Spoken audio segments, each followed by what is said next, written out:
الحمد لوليه والصلاة والسلام على رسوله اما بعد۔ نور خدا ہے کفر کی حرکت پہ خندزن، نور خدا ہے کفر کی حرکت پہ خندزن، پھوکوں سے یہ چراغ بجھایا نہ جائے گا۔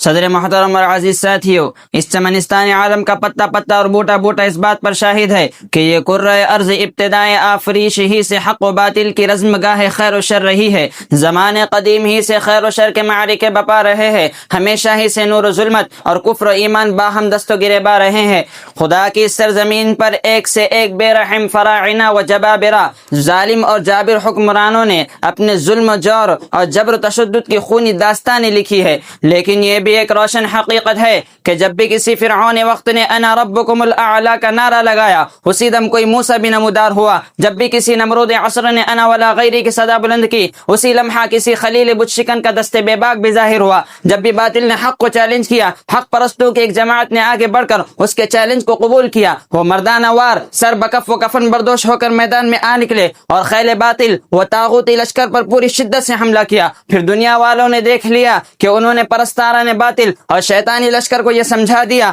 کہ ہم وہ نہیں ہیں جو تم سمجھ رہے ہو، بلکہ ہم وہ ہیں کہ جن کے بارے میں کہا گیا ہے کہ اسی دریا سے اٹھتی ہے وہ موج تند جولا بھی، اسی دریا سے اٹھتی ہے وہ موج تند جولا بھی، نہنگوں کے نشے من جس سے ہوتے ہیں تہو بالا، اور جن کے بارے میں کہا گیا کہ مرد حق باطل سے ہرگز خوف کھا سکتا نہیں، مرد حق باطل سے ہرگز خوف کھا سکتا نہیں، سر کٹا سکتا ہے لیکن سر جھکا سکتا نہیں۔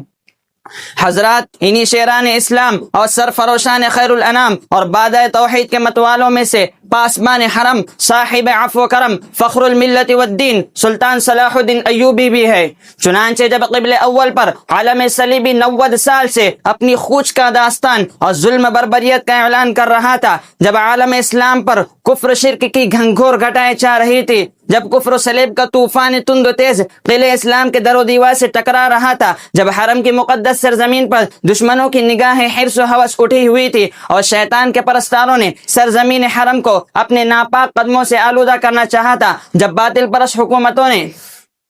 مسلمانوں کو مٹانے کے لیے ارض عرب کو تہو بالا کرنے کا تہیہ کر چکی تھی، اور جب صلیبیوں نے عالم اسلام کے گوشے گوشے اور چپے چپے میں تخریب کاری اور زمین دوست کاروائی کا ایسا جال بچھا دیا تھا کہ جس میں اکثر مسلم امراء اور وزراء تک پھنس کر رہ گئے تھے۔ چنانچہ ایسے نازک وقت میں خداوند عظیم نے اپنے ایک پرستار کو حرم کی پاسبانی اور قبل اول کی آزادی کے لیے منتخب فرمایا، جس کا قلب و جگر اسلام کی عظمت سے معمور تھا، جس کا دل جذبہ جہاد سے سرشار تھا، جس کے چہرے پر عزم استقلال کی نورانی کرنیں جلوہ فگن تھی، جس نے اپنی پوری زندگی اسلام کی سربلندی اور اعلاء کلمت اللہ کے لیے وقف کر دی تھی اور اپنے تن من دھن کو اللہ کے راہ میں قربان کرنے کے لیے بے قرار تھا۔ اسلام کا یہ عظیم مجاہد اللہ کا جلال بن کر میدان میں آیا، کاخ استبداد اور قصر ظلم ستم کے در و دیوار کو ہلا کر رکھ دیا۔ اس کی چمکتی ہوئی تلوار نے آہن پوش سروں کو جسموں سے جدا کرنا شروع کر دیا، گھوڑوں کے سم خون سے رنگین ہونے لگے، ان کی ضرب بے پناہ سے لشکر باطل کائی کی طرح چھٹ جاتا تھا۔